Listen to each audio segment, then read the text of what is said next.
सरकारनं काढलेला जी.आर. कायद्याला धरून कुणालाही सरसकट आरक्षण मिळणार नाही. ओबीसी नेत्यांनी जी.आर. नीट वाचावा, मुख्यमंत्री फडणवीसांचं वक्तव्य.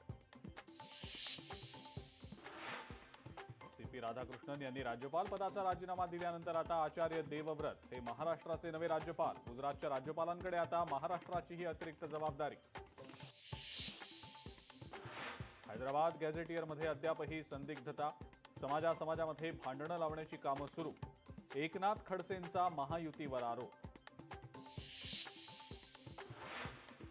उपद्रव करायचा आहे तर सीमेवर जाऊन करा. अनिल बोंडेंची ठाकरेंच्या शिवसेनेवर जोरदार टीका. ठाकरेंच्या शिवसेनेचा भारत पाकिस्तान सामन्याला विरोध. सोलापूर शहरासह अक्कलकोटमध्ये सुद्धा पावसाचा कहर. शिरशी गावात 100हून अधिक ग्रामस्थ अडकले. पाणी ओसरल्यानंतर ग्रामस्थांना सुरक्षित स्थळी हलवलं जाणार. मालेगाव बोगस जन्म दाखला घोटाळा प्रकरणी 500हून अधिक लोकांवर गुन्हे दाखल होणार. किरीट सोमय्यांचा दावा. सोमय्यांनी पोलिसांना दिले 750 पाणी पुरावे.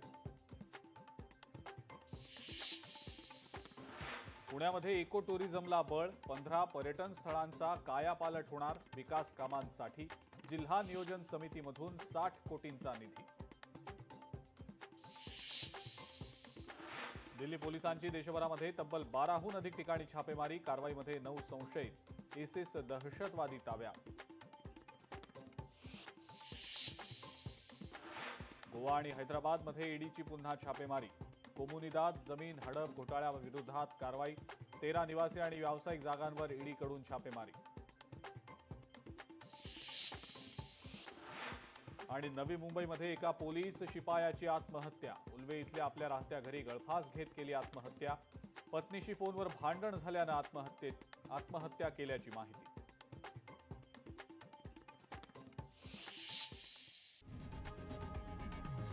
लोकशाही मराठी ऐका, पहा, जागरूक रहा.